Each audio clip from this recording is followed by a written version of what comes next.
Hello everyone, today we'll be talking about how to optimize the respiratory rate on the ventilator.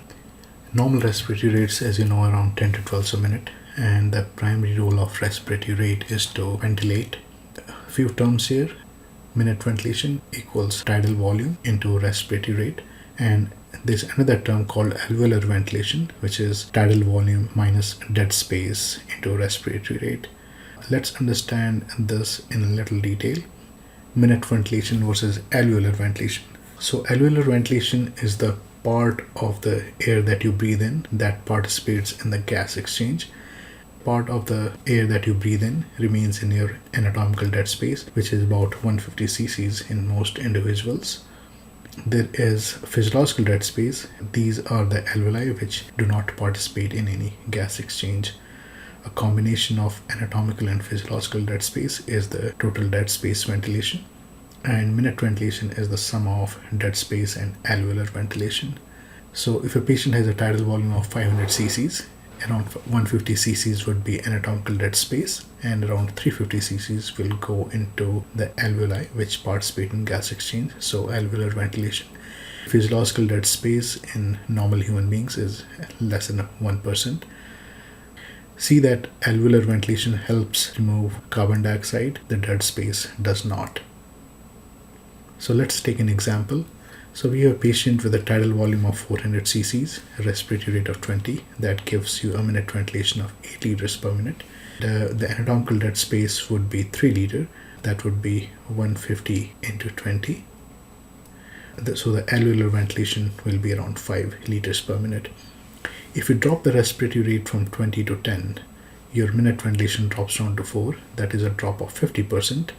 Now see that anatomical dead space has also dropped to 1.5 liters and alveolar ventilation has dropped to 2.5 liters. However, the percentage drop from minute ventilation and alveolar ventilation is exactly the same.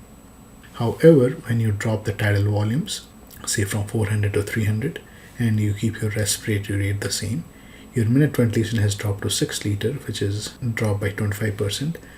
The anatomical dead space, however, remains the same, and your alveolar ventilation has dropped down to 3 liters per minute, which is about 40%.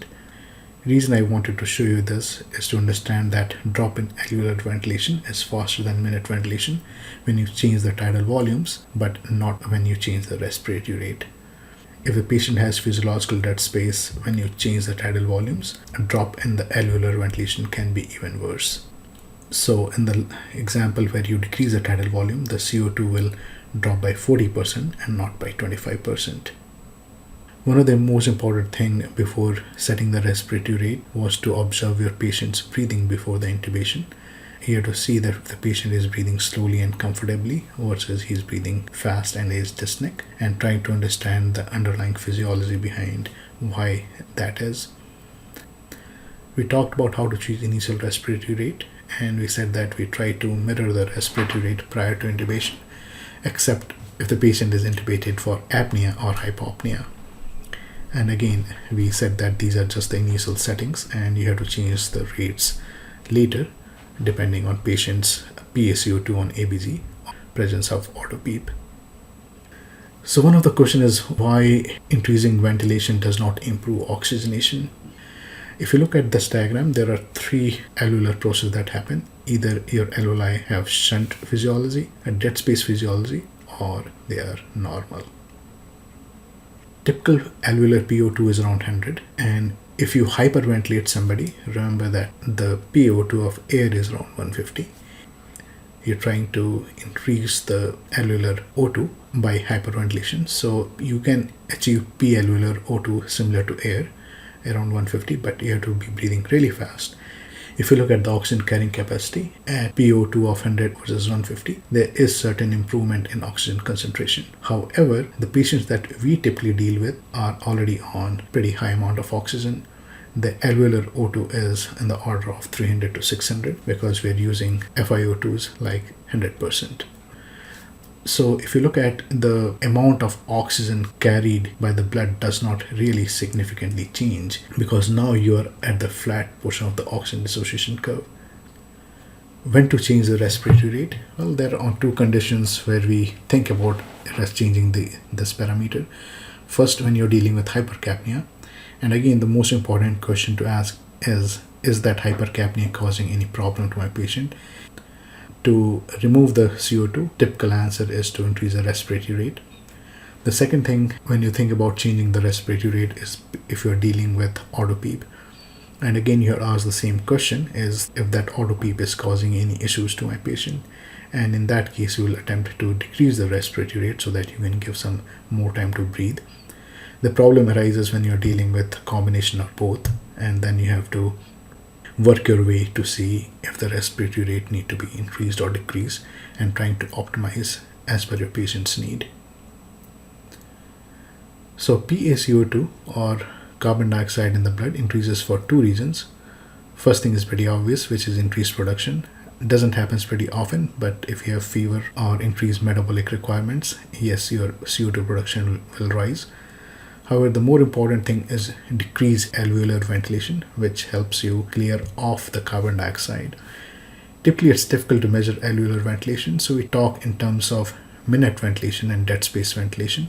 PaCO2 is directly proportional to how much CO2 you make and inversely proportional to how much alveolar ventilation is. And alveolar ventilation is nothing but a multiple of total ventilation and 1 minus your dead space fraction. So your CO2 can increase if your minute ventilation is low or your dead space fraction is high. So let's deal with first scenario. If you're dealing with decreased ventilation only and there's no dead space component, well, the answer here is pretty straightforward because it simplifies the equation we just talked about. Since your Vd by Vt is now 0, you can simplify the equation into respiratory rate and tidal volume. So there is a proportional reduction in PaCO2 with increasing the respiratory rate, and we talked about that in our earlier example.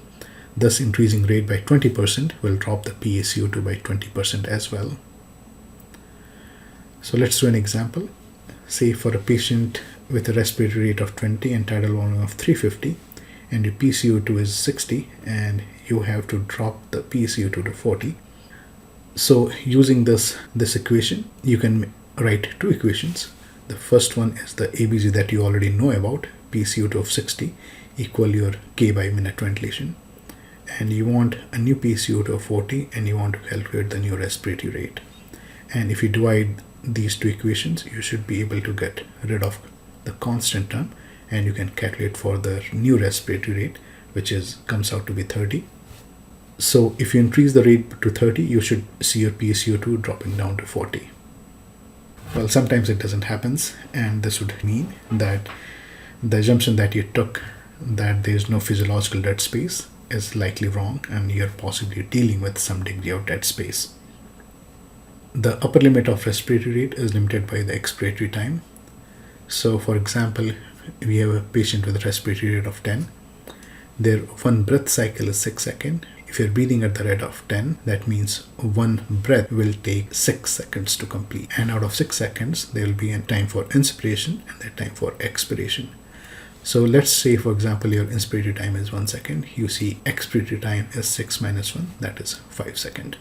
If you increase the respiratory rate to 20, your breath cycle now is only 3 seconds. And since your I time remains 1 second, your E time has dropped down to 2 seconds. And if you increase the respiratory rate to 30, your one breath cycle is 2 seconds, and now your E time has dropped down to 1 second. You have to understand that expiratory time on the ventilator is passive and depends on the lung compliance and the resistance to outflow. Before going further, let's understand a concept, time constant of an alveoli. It typically means how quickly the alveoli deflates. The time constant is defined as the time required for inflation or deflation by 63%. When the flow is constant, time constant is resistance times compliance. In around 0.1 to 0.2 seconds, your alveoli should be able to deflate by 63%. The two types of alveoli, the first are the lower compliance alveoli. These are the things like bullous lesion in a COPD. They will fill rapidly, but they will fill incompletely. And there are high resistance alveoli, and these resistance unit will fill slowly. So let's take this example. We have got a normal alveoli on top, alveoli with increased resistance in middle and decreased compliance alveoli at the bottom.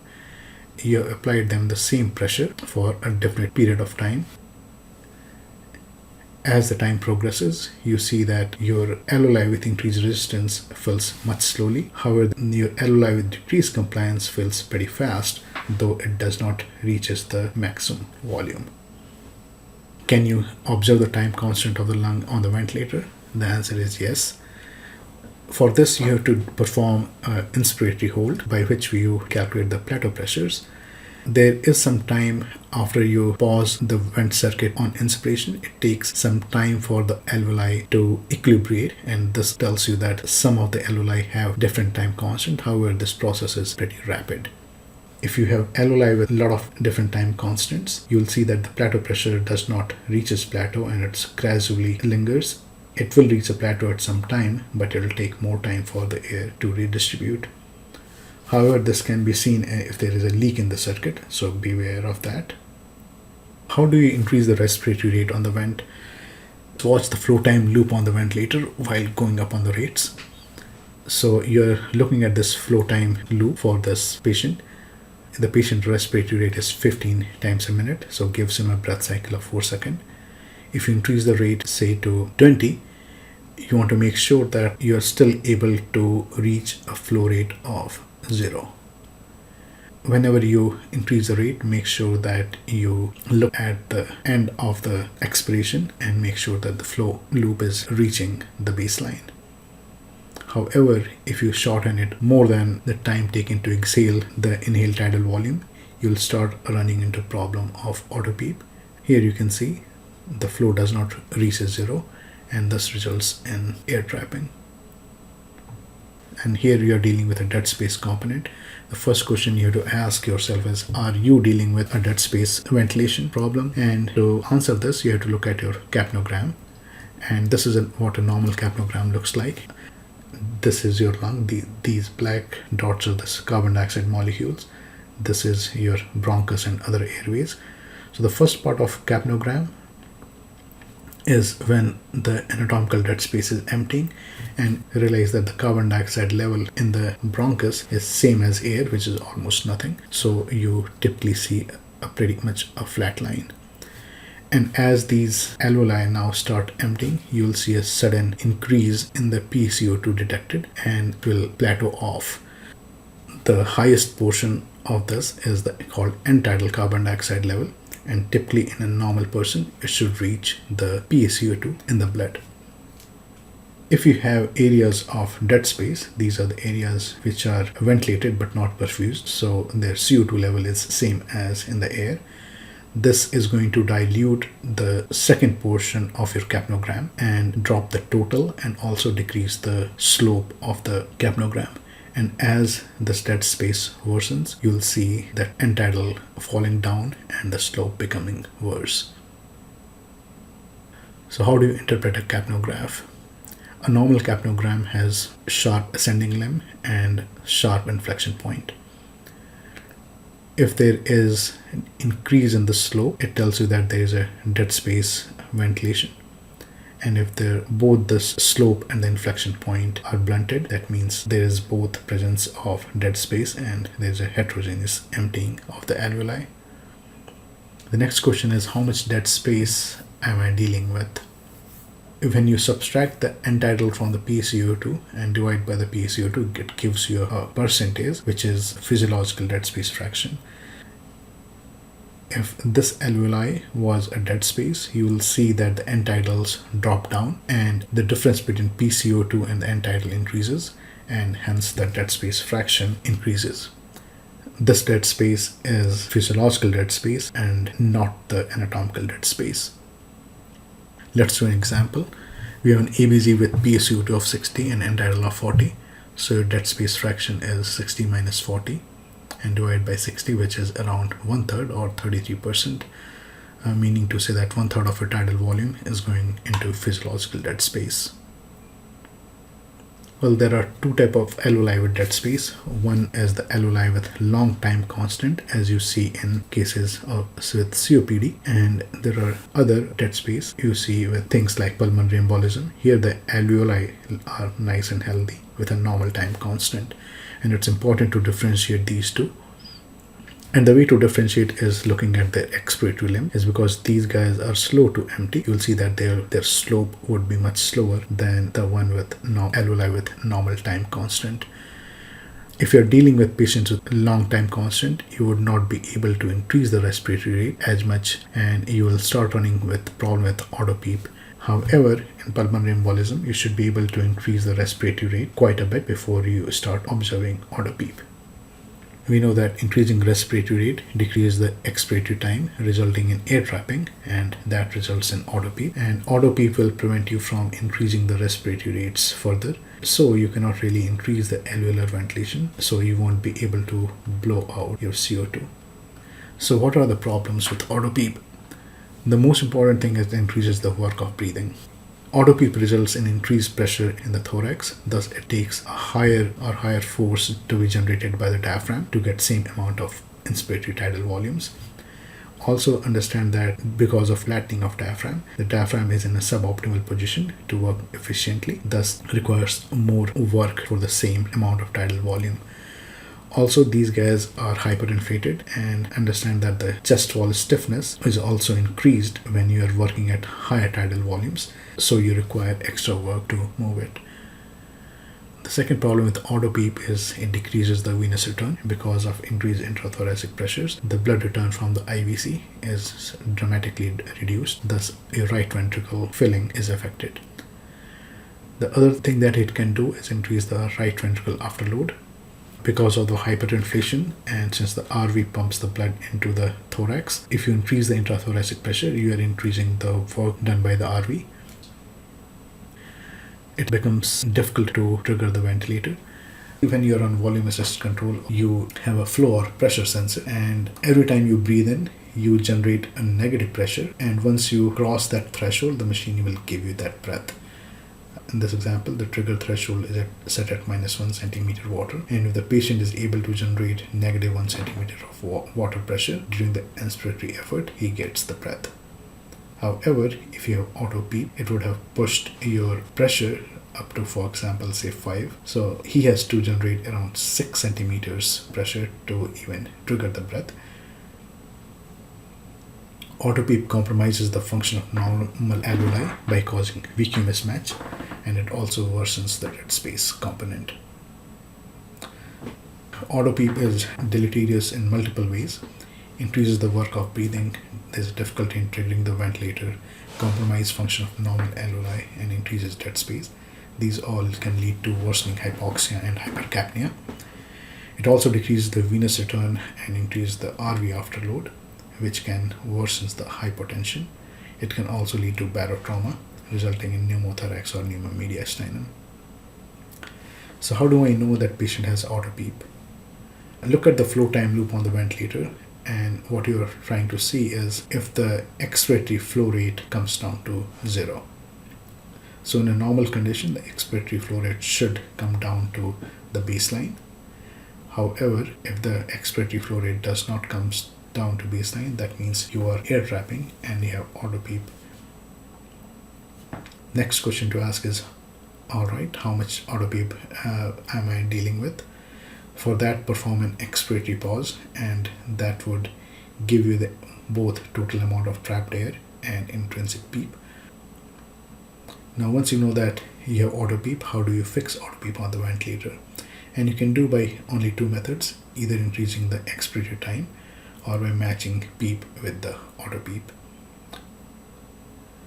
So let's look at the first option, increasing the expiratory time. And the reason you want to more expiratory time is to let that air out and give it more time to escape. And there are 4 ways to deal with it. First thing is to decrease the respiratory rate. Second is increasing inspiratory flow rate. Third is changing the waveform. And fourth is reducing the tidal volumes. So let's talk about reducing the respiratory rates. So if you have respiratory rate, for example, of 30, with your I time of 1 second, you realize that your breath cycle was 2 seconds long and your E time was 1 second.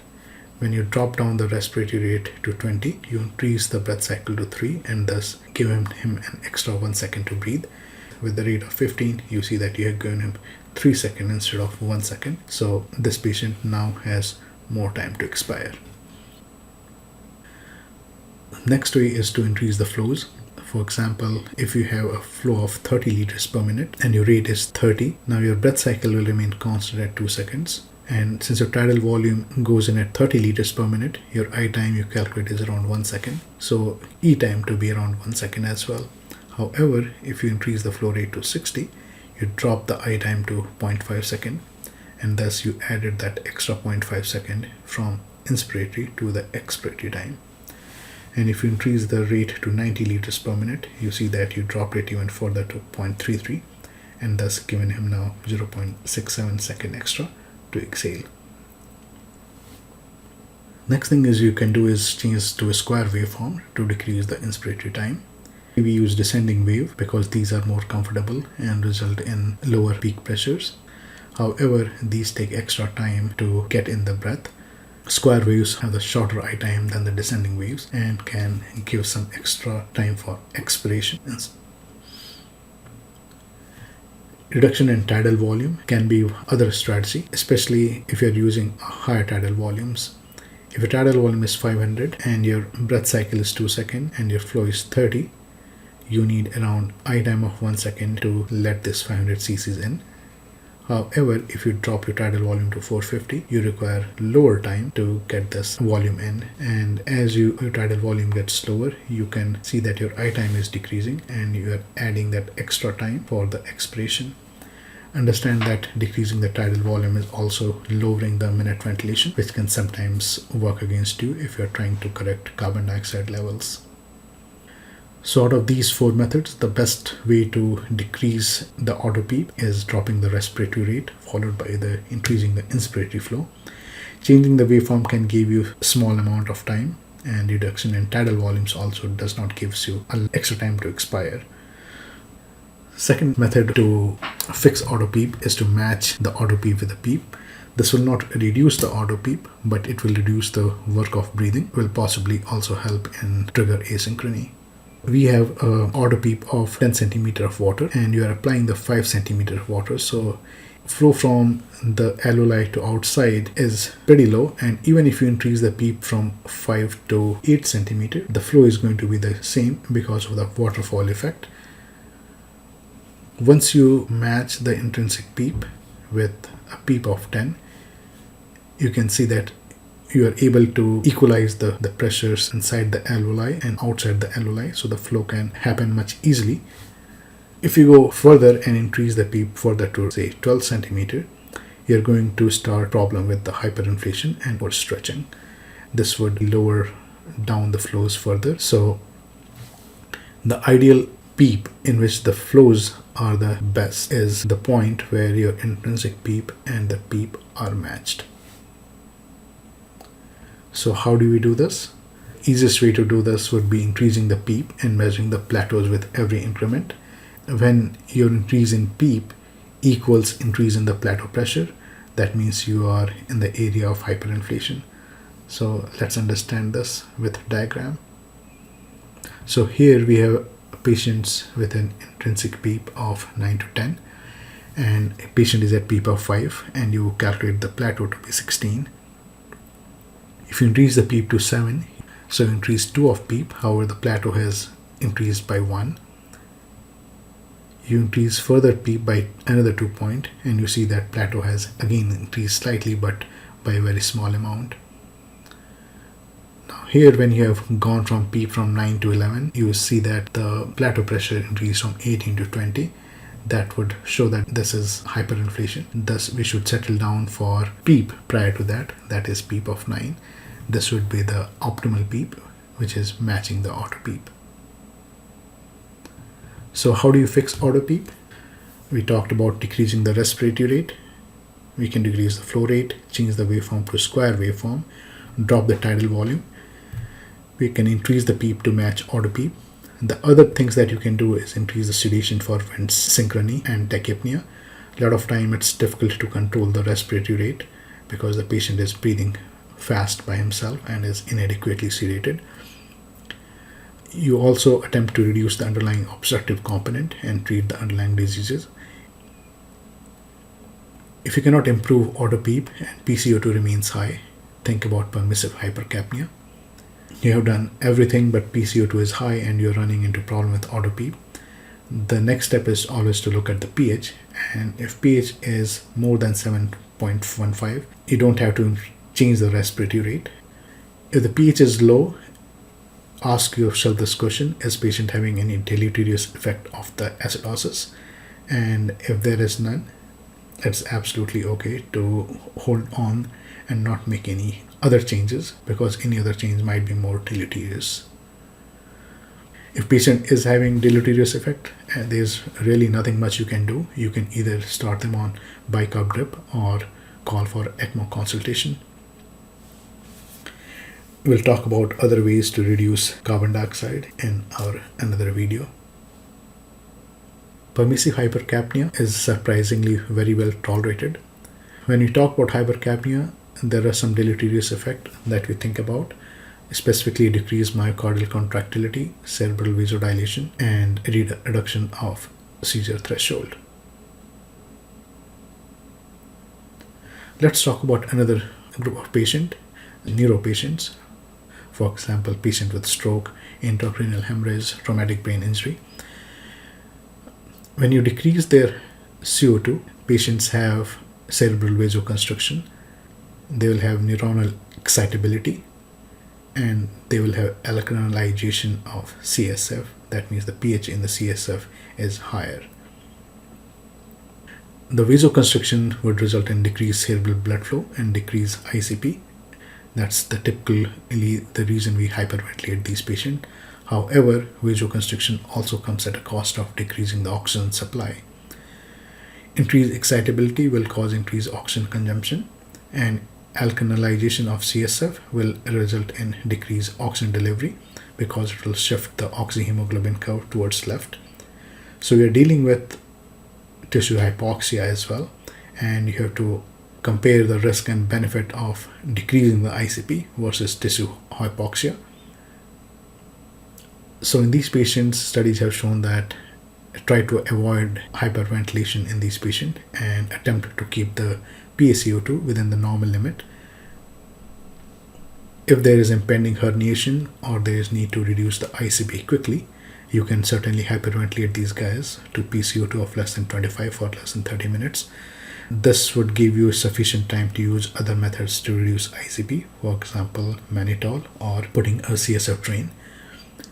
However, you will run into problem with rebound vasodilation. This method is not meant for prolonged use. And whenever you are thinking about changing the ventilation, always think about risk and benefit of decreasing ICP versus tissue hypoxia. So how do we use the respiratory rate? We use respiratory rate to improve the hypercapnia. And if there's no dead space, the answer becomes pretty straightforward. Change in PaCO2 and increasing in respiratory rate are very correlated. Always examine the Capnogram to see if we are dealing with dead space. While increasing the respiratory rate, make sure that you look at the flow time waveform for auto-PEEP and correct the auto-PEEP if present or if you are able to. And the best way to correct auto-PEEP would be to reduce the respiratory rate. You can use sedation and paralytics to help reduction of vent asynchrony and work of breathing. And if everything fails, it is better to accept the higher level of PaCO2 if pH is less than 7.15. However, if the patient is unstable due to low pH, you can use bicarb drip or use ECMO. Thank you.